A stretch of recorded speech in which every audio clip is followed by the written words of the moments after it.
Thank you. First of all, welcome and thank you for coming. And secondly, let me just do a little bit of housekeeping and ask that you please turn off your cell phones if you have not done so already. I know you don't want to miss a word or interrupt a sentence of what Geoff and Samir have to say. My name is Patsy Hicks, and I'm Director of Education at the Santa Barbara Museum of Art. And it's my pleasure to welcome back to this stage and to Parallel Stories authors, friends, and tennis adversaries, Samir Pandya and Geoff Dyer. In his latest book, which I could be the poster child for if you noticed me having to use a stick as I walked down, having blown out my knee dancing at our daughter's wedding, Dyer turns his well-honed wit and sharp-edged wisdom to the consideration of endings. When artists and athletes age, what happens to their work? As our bodies deteriorate, how do we keep on? How does our experience alter when the end is in sight? Taking a closer look at endings of significant events in life, and even life itself, Dyer, in conversation with Samir Pandya, examines the achievements of writers, painters, musicians, and athletes that have meant something to him as he approaches, and I like this term, late middle age. And in the process, offers us a glimpse of those suddenly illuminating moments of art and beauty. And they might even talk about tennis. So please join me in welcoming, first, as he reads from his book, Geoff Dyer, and then later, as he joins him on stage, Samir Pandya. So Geoff and Samir.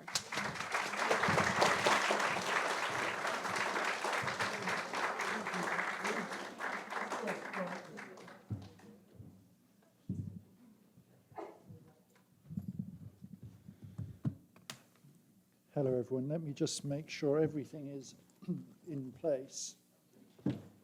There is an on-off switch somewhere. It's on? Oh, okay, good. I'll just set the timer on my phone to make sure I don't blah on for too long. So let's see. I really want to make sure that I don't talk for more than 2 hours. So no, I don't want to. Let's say 2.5 hours, because you don't want to feel shortchanged, do you? Okay, this will work nicely, I think. Yep, good. Okay, well, thank you so much for coming. It's great to be able to do in-person events again. I couldn't bear to do another Zoom event. I was so sick of seeing my own teeth during those Zoom events. So, yes, and I'm so grateful to Samir for stepping up to do the conversation, even though, in a sense, I think my current tennis woes could be dated back to that fateful day when we played in Italy. We were on a residency on clay courts, and I slipped over on this sort of muddy patch, and I think all my subsequent elbow woes could be traceable back to that moment, or at least that's what I'm claiming in my lawsuit against him. So what I'd like to do is read some, it's got a very, very intricate structure, this book, and Samir and I, I'm sure, will talk about this, but I want to, I'll just read a few bits from early on in the book so that you get a sense of how the sort of book unfolds in this rather strange way, whereby you could be forgiven for thinking that things are going in a very arbitrary way. But I think if I read these passages, you'll get a sense of some of the connections and some of the ways in which the narrative both progresses and seems to be suspended and so forth. Anyway, I'll start here. Just a little bit of warning. If you pay particular attention to this notion of the lowlands, it'll be quite important, I think. In 2013, I arrived at Miami Airport to give a reading at Stetson University in Florida. My host, the writer Mark Powell, was waiting at the baggage carousel. As we walked to his car, he asked if it would be okay if... Oh, that pause made me worry that he was going to propose something untoward, something seriously inconvenient.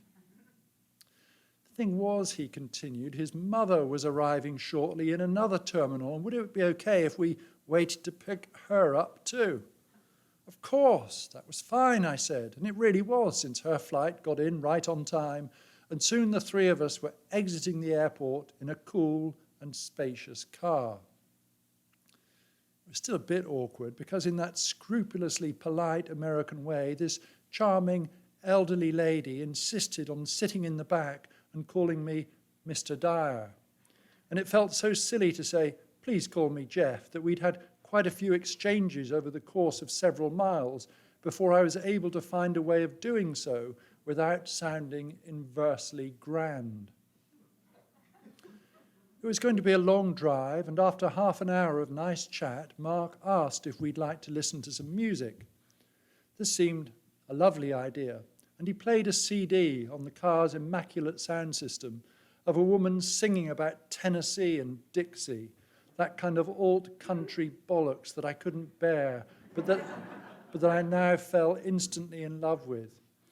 It was such a perfect soundtrack that the three of us were suddenly starring in the early stages of a low-budget indie movie in which a tweedy English professor, I was neither tweedy nor professorial, but in the film version this would be an understandable adjustment of the facts. This tweedy English professor is due to give a dreary lecture on Tennyson or Wordsworth at an American college campus, but then, due to a series of not too dramatic, non-deliverance style mishaps, ends up going instead on a long road trip with his host and the host's mum, shedding his tweed jacket in favor of cowboy shirt and hat along the way, climaxing with a triumphant reading in Nashville at the Grand Ole Opry. That's how I first heard of Gillian Welch in 2013, which means I came to her embarrassingly late. One of many reasons Welch is so wonderful is because, well, I was going to say because of her deep immersion in Bob Dylan. But since so many people are immersed in Dylan, that's not accurate enough. It's because she's taken from Dylan in a very Dylan-like way, not least his magpie ability to pick and choose bits and pieces of Americana from the past.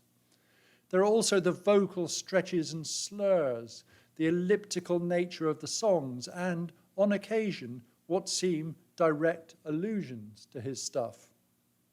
Maybe it's just me, but the way she sings Fortune Lady on Revelator seems like a direct summons across time to the fortune-telling lady on Desolation Row. It's tempting to claim that with this line, Dylan actually predicts Welch's future allusion to it. On her song One Monkey, she draws repeatedly, "Here comes a slow train." It's never made clear where this train might be headed, but we can be in no doubt, can hear exactly where it's come from. And then there's Lowlands, a response to either his sad-eyed lady of the or his own Highlands, regarded by some as Dylan's own response to the earlier song. We then skip ahead. Turin is one of those cities that, for various reasons, I'm always returning to. The first time I was there in the early 1990s, I headed as soon as possible to Piazza Carlo Alberto, where Nietzsche had lived. A plaque on the wall explained, in my rough translation, that in this house, Federico Nietzsche knew the fullness of spirit that challenges the unknown, the will to power that drives the hero. Here, as attests his high destiny and genius, he wrote Ecce Homo, the book of his life, in memory of the creative hours, spring, autumn 1888. At the centennial of his birth, the city of Turin placed this memorial, 15th of October, 1944.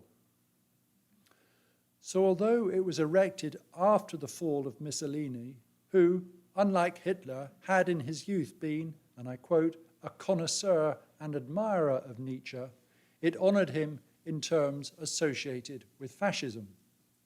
Still, at least there was a memorial, and each time I returned to the city, I passed by it, sometimes accidentally.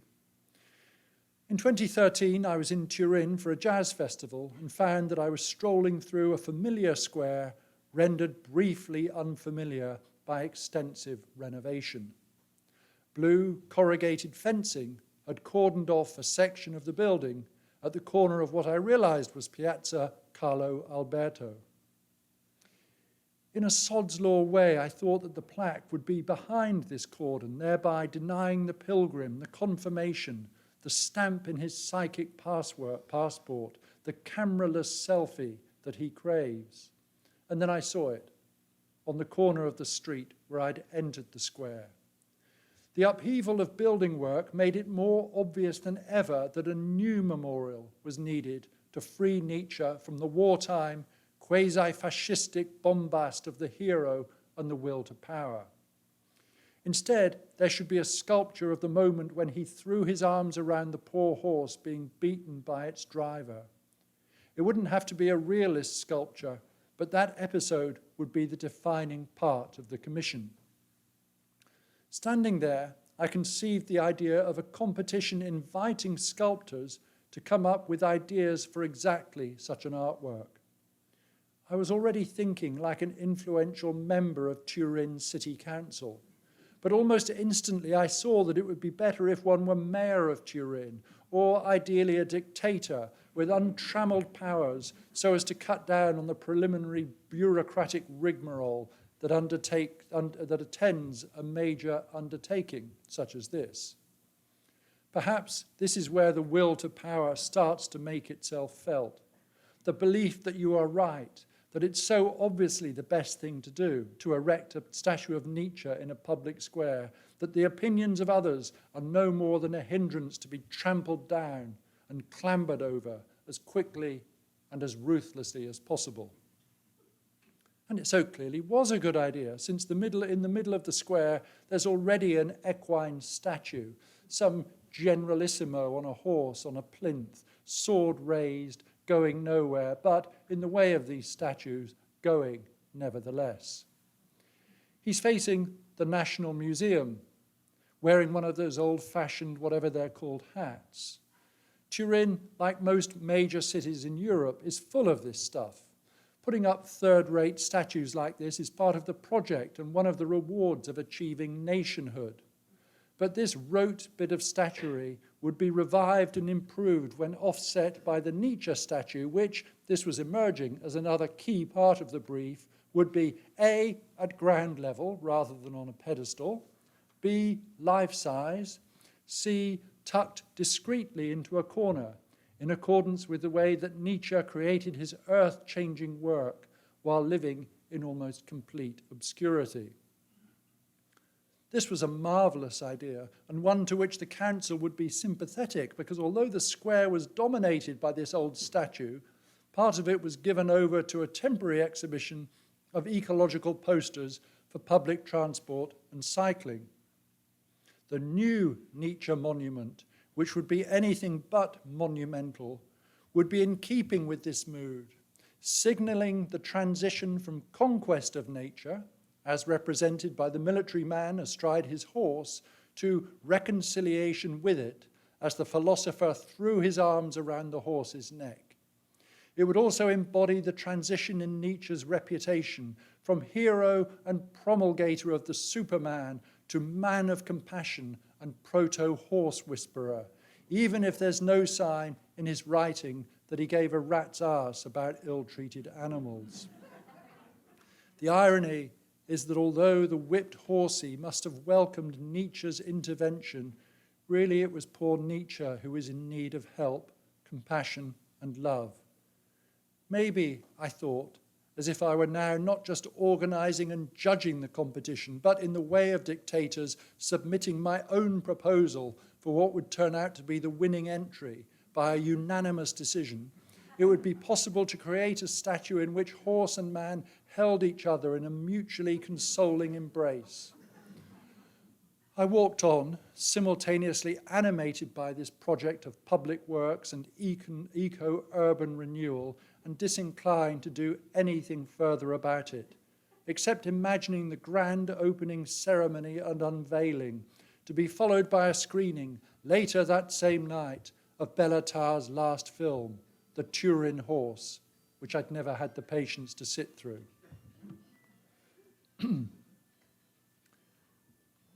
I love this karaoke. It's,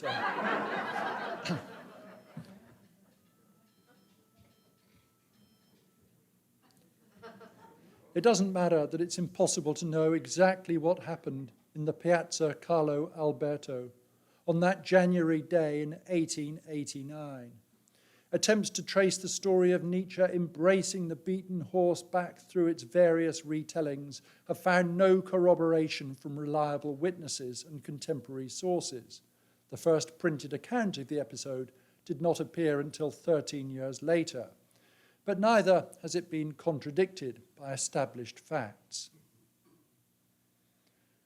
This version of what happened corresponds to the reality it created, as should the statue commemorating the day's events.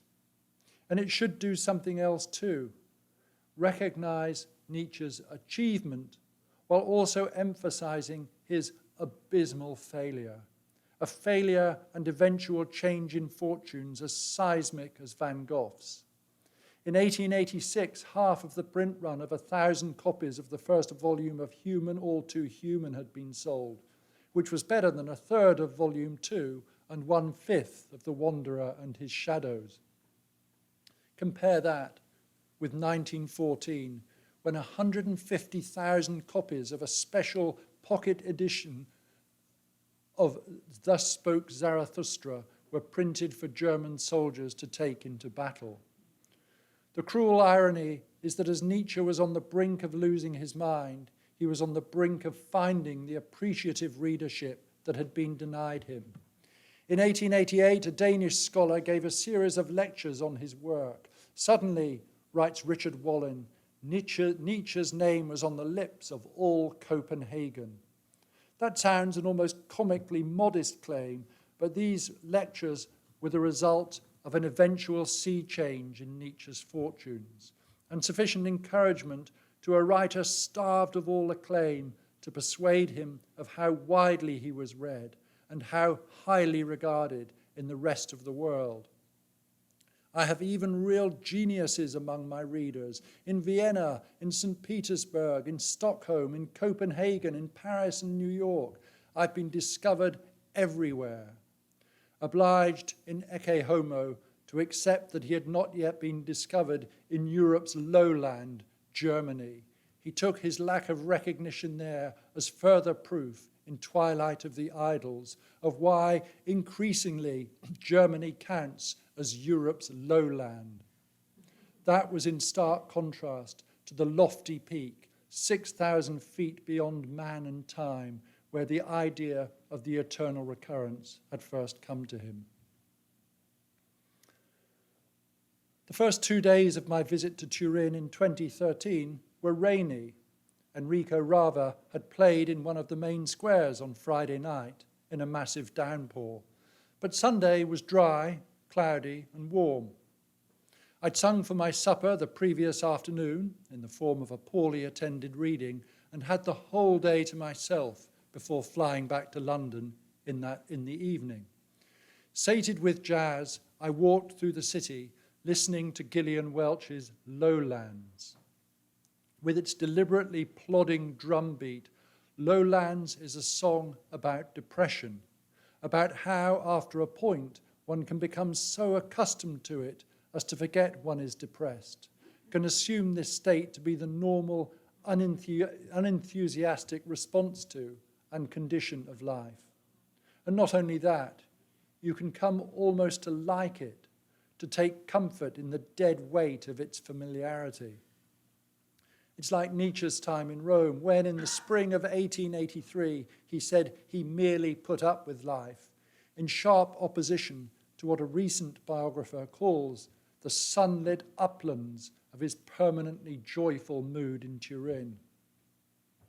Possibilities, escape, romance, new visitors beckon, but while D.H. Lawrence was able to declare ecstatically in a poem, a fine wind is blowing the new direction of time, Gillian Welch, perplexed, can ask only, what is this new sense of time? If it's a symptom of depression to blame others for your situation, for things that have gone wrong, then it's a sign of potential recovery when Welch acknowledges that it's no one else's, no one's fault but my own. There's no uplift at the end, no surge through to the convalescence celebrated by Nietzsche, a sudden sense and anticipation of a future, but it's a song. It's sung by Gillian in always lovely harmony with Dave Rawlings, so its explicit resignation contains a hypnotic reassurance of receptiveness to beauty and all that implies. The song generates the possibility of leaving the lowlands behind, even while staying in them. I walked through the city, and, as can happen when you listen to a song over and over like this, it seemed to describe my state exactly, except by virtue of song and setting, it became an elevating experience. I was back in Turin for one night for another gig of sorts in July 2019. Because of multiple delays, I didn't get to my hotel until after midnight, after the event, after the after-event dinner, and after-dinner drinks. I'd seen nothing of the city, so I left my luggage in my room and headed out again. The city was deserted, except for a few other solitaries, wandering with the tourist's distinctive and determined purposelessness. As one of these figures and I converged slowly on a water fountain, it seemed as if we might both be cruising. There was nothing threatening about this almost encounter. The presence of the occasional human figure only added to the De Chirico emptiness. I've never had such a strong feeling of walking through an artist's work as I did that night, drifting through the Piazza Vittorio Veneto. I'd not recognized the De Chirico aspect of Turin before, when the crowds of people prevented it slipping from the real into the oniric. But that's what it had become, a city shadowed by perspective and dreams. It was as warm as late afternoon, the part of the day often depicted in De Chirico's metaphysical city. Part, not time of the day, because although the hands of the various clocks point to certain numbers, there is no sense that they work, that they are capable of moving round the clock face. And how could they when, in the unconscious, there is no time? There are trains, or a train, it always looks like the same one, but they don't run on time, they keep it. In 1910, at the age of 21, De Chirico wrote to a friend, "I am the only man to have truly understood Nietzsche. All of my work demonstrates this." The claim to exclusive comprehension is something all readers of Nietzsche will recognize, one of the things we all have in common. If you don't feel this way, you haven't experienced Nietzsche at all. You've only studied him. Piazza Carlo Alberto is depicted in the painting Turin Spring of 1914, with the horse and rider statue looming like an augur of, what, Nietzsche's collapse? Of anything you want it to be an augur of, really. And besides, in De Chirico, everything looms. Perspective seems to loom towards us as well as receding from you. Instead of converging at a vanishing point, there are perpetually uncertain appearing points. We are looking, but there's an encroaching sense that everything we are seeing is also looking at us. One must discover the eye in everything, he admonished, while also stressing, quote, the need to see everything, even man, as a thing. This, he said, is the Nietzschean method. You could walk through a De Chirico forever and not get to where you think you might be heading. and the chances are that after walking for hours, you would look around and find that the statue you started out from is only a few yards behind you.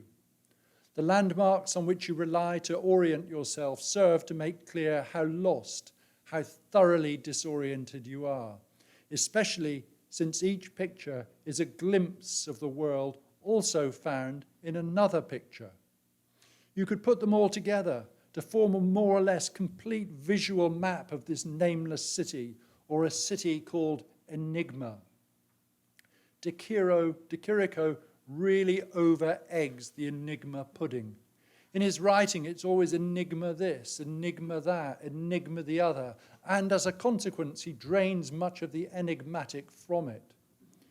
You'd still have no idea of its size, because it's possible that all you're seeing are a few basic elements: arcades, squares, arches, statues, viewed from different angles. Whatever the city's size, it would be impossible ever to leave. The clock in the painting, The Enigma of the Hour, reads 6 minutes to 3. But if you came back an hour later, both time and turquoise sky would be the same. That might make you think that perhaps you'd been away for an entire day, which in turn would make you uncertain about how far you'd walked.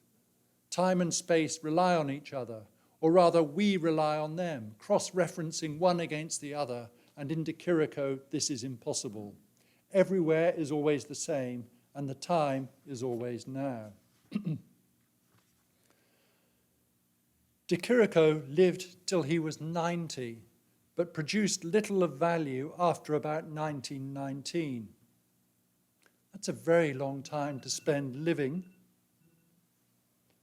That's a very long time to spend living and working in the wake of the slim period of sustained creativity, less than a decade from 1910, on which one's reputation rests. Some of that extended aftermath was spent in self-forgery. As early as 1924, he did a replica of the Disquieting Muses for poor Eluard and his wife, at less than a third of the price being asked by the owner of the original. That was just for starters. The catalogue of the Museum of Modern Art's 1982 show, reviewed by Robert Hughes, includes a further 18 knockoffs of the Disquieting Muses, all done between 1945 and 1962. According to Hughes, Italian art dealers used to say that the maestro's bed was 6 feet off the ground to hold all the early work he kept discovering beneath it. Various attempts have been made to rehabilitate De Chirico's post-metaphysical work, but as often happens with such undertakings, the main effect is either to consolidate the consensus they were attempting to undermine, or to offer documentary proof that the hitherto shared judgment on the later work was, if anything, over-generous. So let's leave old De Chirico there, and we can come back to various things as Samir and I talk. So thank you for listening to this part. Okay.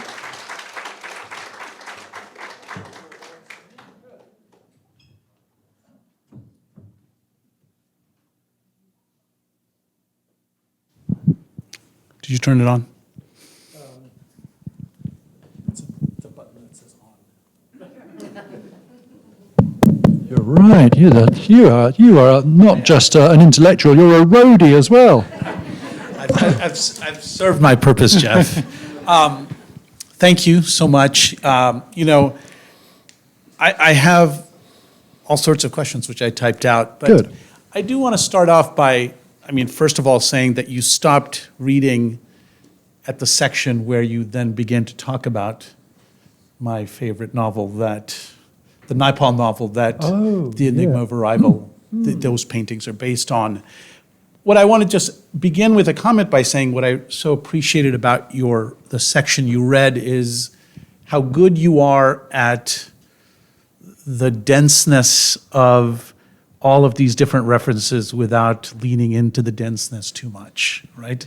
And the movement that you make. And I want to talk about that structure a little bit later, but I wonder if we can just begin with this, which is that I think there are plenty of books, both creepy and not creepy, about youth, and plenty of books, in some ways, thanks to the 15 novels that Philip Roth wrote in his later years about aging, right? Yeah. And so this kind of liminal space of, of late middle age is an underutilized kind of space, right? And I appreciate your willingness to go into that. And I'm wondering if you can just begin by telling us a little bit about the beginning of your interest in endings, because I get a sense that you've actually always been kind of invested in it and obsessed with it, even before, some of the more biographical things that you talk about in terms of your elbow or you aging.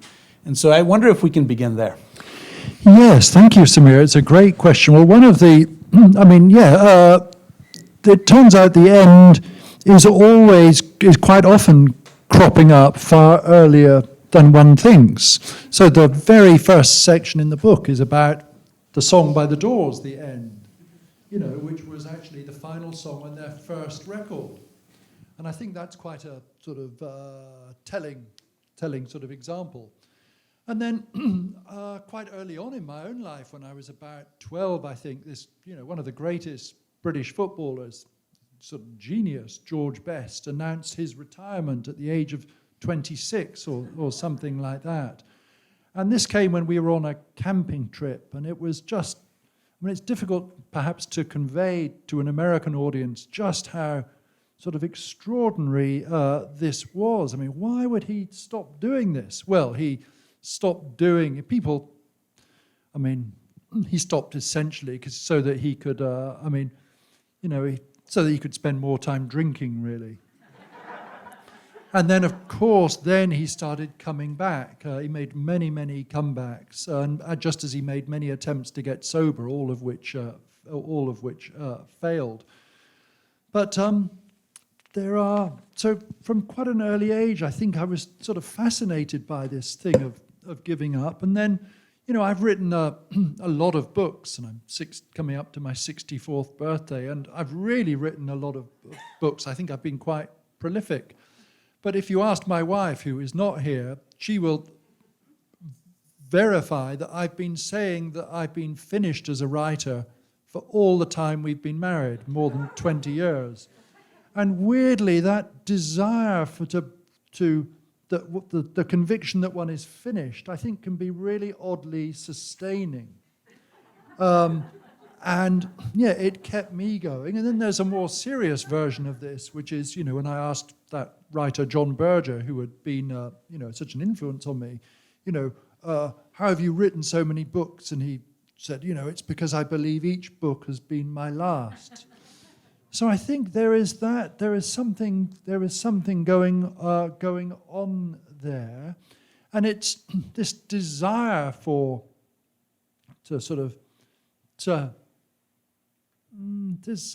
things to be over with, which we will talk about more later. It runs quite deep, I think. And what's striking is the way that what people go on to do, quite often athletes, when they retire, if they retire earlier, is so pitiful. What was the first thing Bjorn Borg did after he retired? Well, it was to judge a wet T-shirt contest, which is kind of fine for an afternoon, but it's not going to sustain you for long. That kind of thing, is it? Yeah, Borg is I think another 26-year-old that retired, right? Yeah. As I was reading this, I think there's a not quite an elegiac quality to this book, but maybe we'll call it, elegy adjacent, right? That Yeah. it is close, right? And I think there's a way in which I think that's our national mood, right? That if we can put your thinking through this idea of endings on one side, right?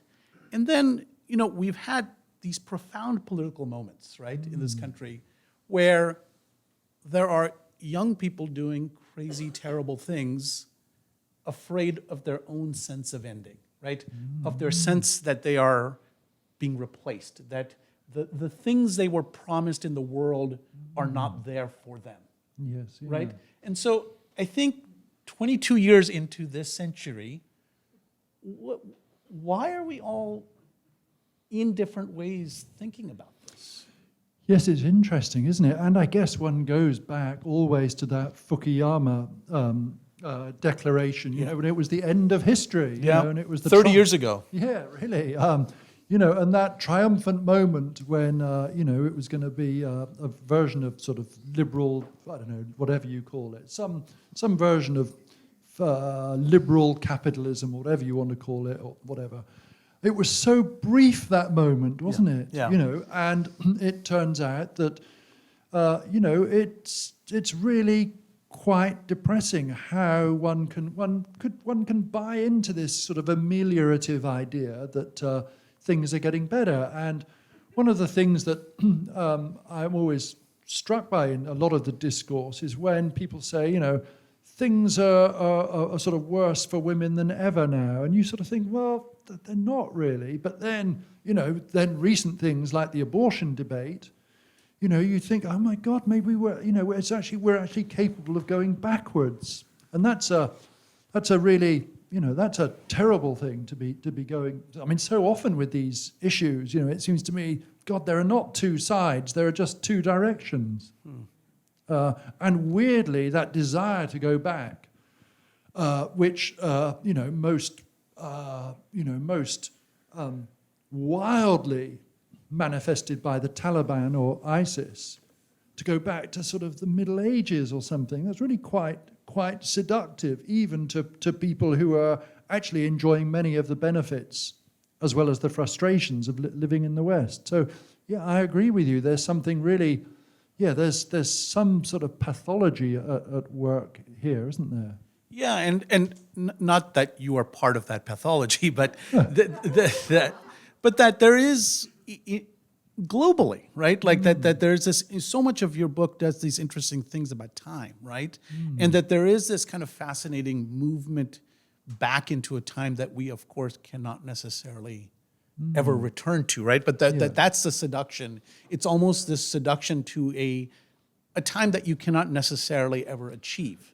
Yes. Well, yeah. I mean, one of the I mentioned this very briefly, but it was a really such a founding book for me, Raymond Williams' book, The Country and the City, where he's reading. This is in the 1960s or 70s. He's reading this passage about the death of some sort of idyllic version of England, lament for a village, and then he realizes, God, that reminds me of something I read from about 10 years ago. And then he goes back to that reference where somebody is lamenting this, this lost England. And then he realizes that, oh yeah, God, and he keeps tracing it back. It's always this idyllic moment of perfect English life is always just in the past. And of course, he traces it all the way back to, to Gray and Oliver Goldsmith and the deserted village. And of course, then if you just continued further, where would we be? Oh, we'd be right back in the Garden of Eden, wouldn't we? So that expulsion is quite that sense of being booted out of paradise. Well, that's an idea that has a lot to answer for. Yeah. And I think also, I mean, one of the things to link it up. So there it is. You know, that's an example of something that happens suddenly. I think it's Terence McKenna who describes the eating of the apple and the expulsion as the first drugs bust, which I very much like. So there they are, you know, they're kicked out. A sudden decision they make to take the drug, eat the apple, they're kicked out suddenly. But one of the things that I wanted to explore in this book is, in a sense, the opposite of the sudden. That is to say, the gradual. And so many novels advertise themselves as, you know, an afternoon that will change their lives forever. And of course, some people's lives do change very, very suddenly. You can get hit by a car and be paralyzed or whatever. But much more frequently, the things that affect us are very, very gradual. They're so gradual that you can't see them happening. And I think this sense of a gradual decline is really quite an interesting thing to explore, so that I talk about writers who've there's a line that I quote from the former British poet laureate Carol Ann Duffy, her great poem about W.H. Auden, and there's a lovely couplet in it where she just says, "When the words have gone away, there is nothing left to say." It's a lovely thing. It's got that Auden nursery rhyme-like quality to it.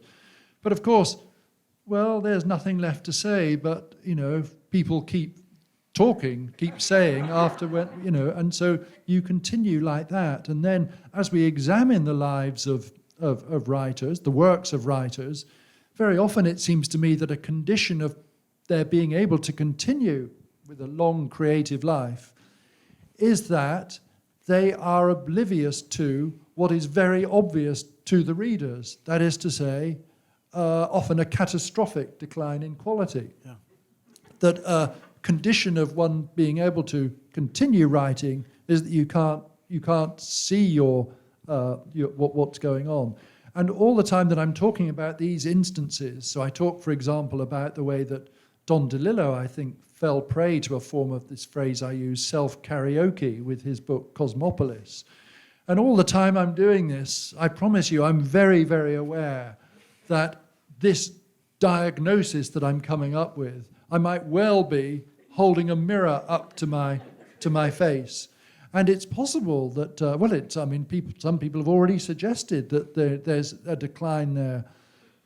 And it's funny because, I quote Hemingway writing to his editor, saying, when he's writing, I can't remember which book, but he says, I'm writing again like I'm a 25-year-old. Of course, when that book was published, the consensus was, God, it's his worst book by a mile. But it's funny, when I was writing this book, I had a similar Hemingway-like thing. I felt like I was on fire writing this book. Do you think I was, Samir? Absolutely. That was well set up. But it is interesting, isn't it, that, we'll talk about athletes a little bit, but it is like that we do not culturally have a moment where a novelist can say, I am now retiring, right? That I am now done. We wish that after Underworld, DeLillo had said, thank you, I've written an 800-page novel, this is a good time for me to exit, Yeah. Yes, But I think the very desire to kind of keep feeling that you can produce one more thing, right? Like in a sense that the usefulness of the unfinished project is to not fall into that lowland that you were talking about, right? Yes. Oh my word. Yeah. And it's very. One of the reasons I think the life of the writer is interesting is because you've both got a ringside seat to observe your own capacities. So there are certain things I notice. When I was 28, whatever, I could easily just write my way out of the most crippling hangover, which now I can't. I have to watch all that sort of stuff. It never occurred to me that, I just didn't worry about I abused my brain terribly. I used to really put it through its paces, whereas, just as and I used to, if I turned up to play tennis and I got there and realized I hadn't remembered to bring any water, didn't matter, Anyway, all of this, of course, is what one is conscious of. Yeah. I think I am well aware that you and I are two men of a certain age, and perhaps you're a little older than me. Well, significantly, Samir. Writing about men, or you writing about a lot of male artists, writers, and artists thinking about their later stages, right? And there's a great quote from the psychologist Erik Erikson that somehow stuck with me for a long time. There's a line that he says, the contemplation of ruins is a specifically male specialty, which is someone needs to kind of tattoo that on their arm, right? And I guess what I'm wondering is, you and I have talked a lot about how much we love Shirley Hazard, right? Is this a particular male affliction that you are talking about here? And I would like you to answer that first, but then to consider what someone like Hazard did in these kinds of moments, or what Woolf did in these kinds of moments? No, it's a very interesting question, which I'm sort of inherently incapable of answering, I think, because this is not, say, not attempting to be an objective survey book. Yeah. But I think, one of the things that strikes me about Shirley Hazard is that she had this wonderful kind of patience, actually. So, she wrote some quite sort of minor books getting going, and then comes, that huge masterpiece, The Transit of Venus, a book which just grows and grows for me. And then, I can't remember now how long the wait was for The Great Fire, but it was a long wait, and that turned out to be her last book. And it's very, very interesting, that, I think, because on the one hand, you can see it as a retread of the Transit of Venus, which does come round at sort of irregular intervals. And I think there you sort of just got, I don't know if I detected some improvement in The Great Fire, but she managed to sustain something like the quality of the Transit, I think. And that required an incredible, kind of patience, I think, on her part. And there's no obvious sign of decline the way there is, for those, I don't know if we've talked about this, but I don't at all share I don't share many, I have no interest at all in those late Philip Roth books where he just sort of gurned on and on and on, They're short and quite terrible. and it's, so there's just, there are 1,000 different examples of this kind of thing, but I think one of the things I would stress, this isn't necessarily in response to a question of yours, but there is this idea that became it became an area of study, late style. There's quite a lot of discussion about it, and the founding document, I guess, is Adorno's famous essay, Late Style in Beethoven. And in Beethoven's case, of course, those late quartets and piano sonatas, they were his last works. Late and last are synonymous in Beethoven. But we can think of plenty of examples of people who, for whatever reason, their last works actually weren't that late. If you think of John Coltrane, because of his sudden death, his last works were really in what should have been the middle phase, or the photographer Gary Winogrand. And then if you look at the, that book, that list of NYRB reissues, NYRB classics, if that list specializes in anything, it's a lot of people whose first book was also their last. So there are these people for whom, oh my God, the last work comes incredibly early, at the dawn of a career, in fact. And, which is the best way to go? Well, there's no telling. And it's interesting because I think you and I had this conversation a while ago about this, right? Because the critic Edward Said, of course, picks up on that Adorno essay and kind of wrote this terrific book called On Late Style as he himself was dying from leukemia, right? Oh, except I would disagree. I don't think it's a terrific book at all. Yeah, Samir. no, but that's why you and I are having a conversation about it. Yeah. And so, we could argue about it, but I think its interest about the book for me is that basically he is suggesting, and what is so powerful is that these later styles are full of chaos, right? That this idea that the expectation is that the older you get, the closer you come to wisdom, the closer you come to closure. And I think what he was reading in Ibsen, what he was reading in Adorno was this idea, or in Beethoven, was that things get crazy the later that you write, right? And that craziness becomes, the craziness meaning the unwillingness to tie everything together, right? Yeah. Well, for me, I think it's, I feel that Said never managed to emerge from beneath the kind of colossal shadow cast by Adorno in that book. And then, so that's, in a way, it's a nice idea, isn't it? That we get wiser as we get older, and that maybe in the last 5-10 years of a long life, you achieve, some sort of Beethoven-like breakthrough. But actually, more typically, there's the peak tends to come a bit earlier, and there tends to be a decline later on. And then if you think of, somebody that, I don't know how there's probably plenty of people in this room who read On the Road when they were 19, 20, thought it was great, and then when they reread it when they were 30, found it a bit embarrassing. My experience is the opposite. I reread it very, very every 3 or 4 years, and I'm increasingly amazed at its greatness.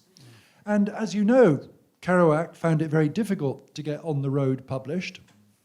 It was eventually published, 7-8 years after he'd finished it, and it became a great, almost overnight success, and he became a very celebrated person, and then went on to become this kind of rather sort of buffoonish, befuddled, drunken reactionary living with his mum. It's a sort of, you could say it's a pathetic life, and he dies incredibly young. I can't remember how old.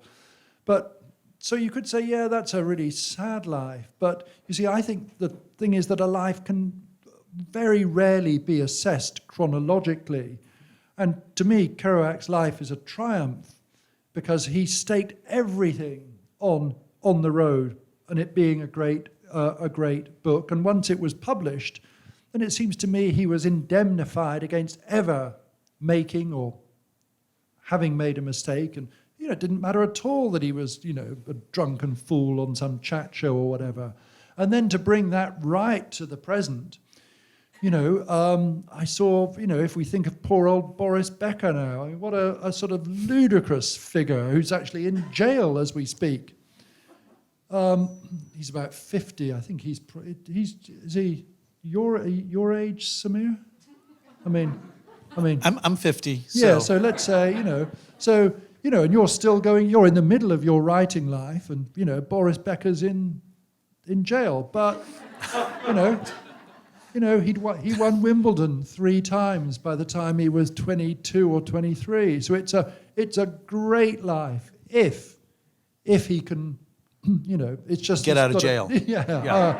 Or if, it just happens that the greatness of his life came unbelievably early, as it so often does for athletes, of course. Yeah, maybe this is a kind of a good transition. I want to, of course, talk about the title of this book, and then I would love to open it up for a little bit of Q&A. And, you and I are great tennis fans, and I guess so Federer in this book is in some ways... you don't in fact write that much about Roger Federer in this book, right? Which is fine because I'm not exactly sure he's a great subject for writing. He's a great subject for viewing.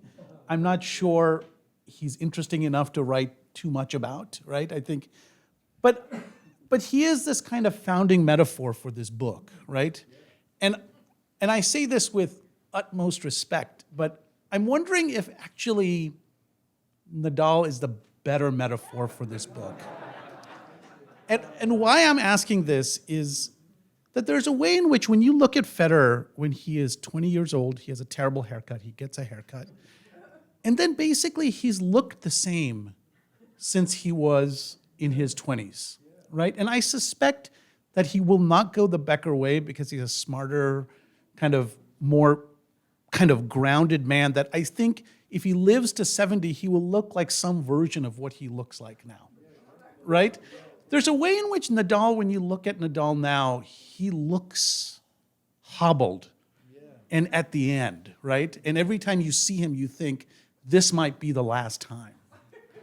Yes. And I'm wondering, that's not really a question, that's just my preference of how I wanted you to write this book. But I'm wondering if that's a fair suggestion or... It's very interesting, Samir, because I think what we're seeing now is we're really seeing Nadal going out on his shield, aren't we? Yeah. That incredible thing when, whichever tournament it was, when it turns out he was playing with a kind of broken rib. Yeah. That is some serious tough guy stuff, isn't it? But I think in a way, we're forgetting, so he's looking hobbled, But what you're forgetting is, of course, Roger is even more hobbled, so hobbled that he can't play. Yes. And I suspect, I mean, my own feeling is that, I think Roger probably is finished, although, I mean, before I come on to that, I mean, I liked the way that during that quite lengthy period of time when it looked like Roger could never win another Grand Slam because he'd always get beaten by Nadal or Djokovic. It seemed, he would always swat away any kind of question about when are you going to retire, and he didn't want to retire because, okay, he seemed to accept that he probably wasn't going to win another Grand Slam. But what he really liked doing was, well, he liked playing tennis in a way that Agassi famously came to hate. And he, not only that, but he loved everything about being on the tour. He liked being loved by the whole world. No. And of course he liked, there was nothing, there was no downside to it. It's a great gig. Yeah, it really is. It really is. And then also, we were glad because although maybe it seemed that he wasn't as great as he was. We were getting to see this wonderful kind of aesthetic experience, and then we were all granted that sort of final blaze of sunlight right at the end when he wins those 3 extra slams, and we get that lovely kind of thing which is so rare in sport where, wowee, the most efficient way to play this sport is also the most aesthetically appealing. And we were all able to enjoy that in a way that we had taken for granted. And then moving into the present, when he is, I suspect that Roger is pretty much finished now. But I think the investment in him, and because he, partly because he's sort of Swiss and there's so much sort of money flowing through his DNA, I think it's just too, it just can't be admitted to. The question then becomes, though, for me anyway, can my own love of watching tennis survive the final, the final valediction? Can it? I don't know. And so there is always some form of light. So for me, being English, it was, Emma Raducanu. When she won the American Open, I had this kind of extraordinary thing when I realized, God, I'm actually forgetting about Roger. And, it's the greatest English individual sporting achievement for God knows how long. And then in the men's game, of course, now we've got Alcaraz, but I don't know. I mean, I'm not sure if I'll be able to invest myself as fully in tennis as I did when Roger was. Yeah. And you so beautifully point out, right, which is that he won those last slams. We finally was able to keep up with Nadal because he literally took time away, right? Oh yes. And that is in some ways. So if I can recant, right, that's the beauty of his metaphor, right? That despite this late moment, he can still steal away what the rest of us cannot, right? Yes, and you point that out really beautifully, kind of when you're writing about him. So. You're right. So there was that kind of that sort of wonderful thing where, it seemed that it was set. All these guys. How do you beat Roger? You just belt everything to his forehand. His backhand, and make it bounce as high as you can, and he's toast. And then he, incredibly found a way of dealing with that. So those wonderful rallies, particularly in the Australian Open final, when he was winning those points, hitting the ball for those hours with it up around his shoulder on his backhand. And we can nerd out on this for hours, but the timing it took for those backhands, right, which is as they're rifled at him, right, to kind of take it off the hop. But we can leave that. Okay. I'm sure there are questions for Geoff, and I think he'd love to hear from you. So I think this is a small enough room. Go ahead, please. Yeah, you mentioned Philip Larkin a number of times, and I've read some of his poems over the years, but I don't quite get him. Can you give me aside from what's in your book, like a brief bio of the place he holds Yeah. Oh well. I mean, it's a position of unqualified greatness as a poet. I think, and then there are problems with Larkin. I mean, the publication of the letters proved him to be, shall we say, to have some very, very racist and misogynistic ideas. But as a poet, I mean, absolutely deathless. And, do you know, I'm not surprised to hear of your... It's always... I mean, he articulates something about England so profoundly that I'm not surprised by your sort of hesitation about him. But yeah, an immense poet. Yeah. Yeah, please. I'm curious if you're tennis nerding out where Ash Barty and Andy Murray fit into this. Oh yeah. Okay. Well, I mean, the Ash Barty retirement just so came out of nowhere for me. I mean, obviously the book was finished by then, but she's a very, very interesting person, and I think it's smart of you to bracket her with Andy Murray because, you know, as she said, there's all sorts of other stuff she wants to do, you know, and I don't know what it will be, and you know, it's just, you know, she seems very, very wide-ranging as a person. I think Andy Murray is a much more sort of representative person. So if you watch that documentary about his comeback with his hip surgery, I mean, you know, of course he's got tons of money. What else is there? You know, he just wants to play tennis, and I think it's quite. I'm not sure what sort of inner life he has. I know he's not a reader of books and this kind of stuff. He's not going to stay at home and start, you know, a deep study of Rilke or something. So actually the real occasion, the real spur for me starting this book was that painful press conference he gave in Australia. We've all lost track of time since COVID. You know, when he announced his retirement, saying that the pain was too much. Not the pain of playing, but the pain of putting on his socks in the morning. So there we get that weird acceleration of the great athlete, whereby you're coping with stuff at the age of about 30, which typically for most of us, we're not going to get till we're 80. You know, I feel pretty confident I'm going to be able to put on my socks without trouble for another 20 years. So, yeah, and then, of course, he's grinding away on the tour, but you know, I really felt watching him one year at Wimbledon as he began his sort of Hamlet-like monologues, you know, on the court, all that muttering. I thought, God, I've actually had enough of this, and it seems so different to Federer's real joy in playing, whereas tennis seems to be such a, I mean, he's so raging against the dying of the light, Murray, and it's kind of admirable. But there's a cussedness about him, which of course is a very sustaining, you know, thing. Anyway, so yeah, I think they're very. It's good to counterpose him and Ash Barty like that.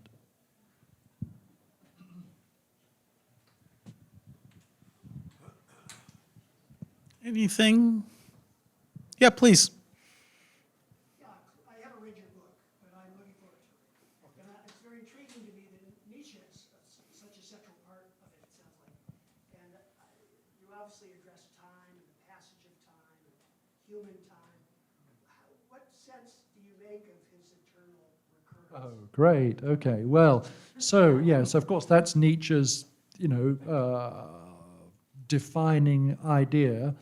And it's, I don't want to go on about it too long, but the whole structure of the book, and if you happen to read anything in any of the papers where people say this is an unstructured mess of a book and all Dyer's done is just poured a load of stuff into a bucket and given it a shake, and you know, it's very, very carefully structured. And for you as a lover of Nietzsche, it's structured around this idea of the eternal recurrence.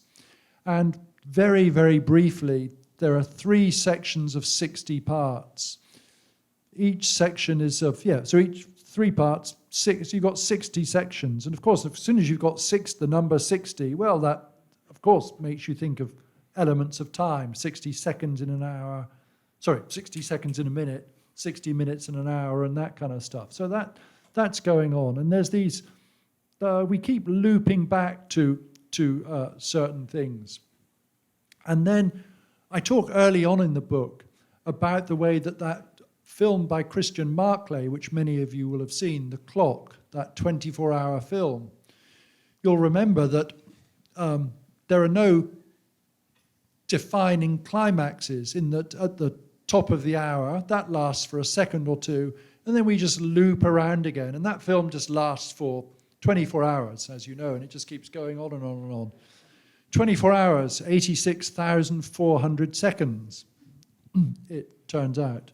Anyway, when this book was as I was sort of organizing it around these loops, things going around, then I started to think, well, it's about 90,000 words at the moment. What I'm going to do is make it exactly 86,400 words. So it will be there will be the exact number of words as there are seconds in the day. So just to bind it sort of tightly together. And needless to say, that proved a hellish kind of inconvenience for the publishers when we got to the copy editing was okay because you could do it on word count, but by the time we got to the third round of proofs, every time we spotted a mistake. Anyway, so there's just that kind of rather. So I would like to think that the idea of the eternal recurrence is really stitched into the form of the book. Nietzsche is the central character. And I'll just say one more thing about this. For me, one of the things that the eternal recurrence did, this is Nietzsche's idea that this life that we're all leading will lead now over and over again throughout all eternity. So, I mean, on the one hand, he said, isn't that a terrible idea? Just think of those afternoons when you're lying in bed with COVID, or when you're just, you're stuck in the unhappy stages of heartbreak. It's terrible. And then he says, but, have you ever known a moment in your life when the idea, a moment so wonderful that you're happy to live it through over and over again throughout all eternity? And of course, if you're Boris Becker or Diego Maradona, of course you had some moments like that. God knows they both had a lot of miserable moments. And, Becker is probably at this moment thinking, God, this is awful, going through all of this for all eternity. Anyway, but that eternal recurrence, it seemed to me, it also provided a clue to that most interesting of sensations, that is to say, déjà vu that we have. And the funny thing about that sensation, it's always seemed to me, it's both you can never tell, is it a memory or a premonition? And of course it's both, if you've lived your life over and over again. And so in the book, there are these little moments which come up in the three sections. So I'll just give you one tiny, tiny example. So I talk about the way that during the pandemic, I started living like an old pensioner, just going for a daily walk. And there's a bit where I say I'm walking along Venice Beach and I go past these young girls, they're about 13 or something, and they look up at me as if to say, who is that old man? So you're the reader and you're thinking, oh, that's a bit creepy, isn't it? Well, it's not creepy, it's very clever, it turns out, because what I'm doing in that, there's just that bit, because later on in the book I discuss Tennyson, who, I discuss his works. And there's a famous moment when Tennyson is walking along the beach, he's about 7, I can't remember, he's old anyway, walking along the beach on the Isle of Wight, and he goes past these two girls, and he overhears one of them saying to the other, what, did that old man write Maud? And, okay, so it's, no big deal, but there are a lot of these little kind of things like that, just these little echoes of phrases, just to sort of musically as well, sort of link the passages together. And it's not some Aleppo-like, or whatever game, but it's what's going on. Anyway, I'm so glad you asked about the eternal recurrence. Well, to end, I think what I would like to just say is that with the joy of reading Geoff's book, and I think this is particularly the case with this one, is you get a terrific bibliography without the bibliography, right? And I think that is the joy of the reading, that you know that if he gives you an Easter egg, you're going to find it at some other point redone in quite a profound way. And so thank you. This was wonderful. You're going to sign books outside? I am, yeah, and thank you so much, Samir, for doing this. That was a great feat of interlocutoring. Yeah, thank you. Thank you. Thank you.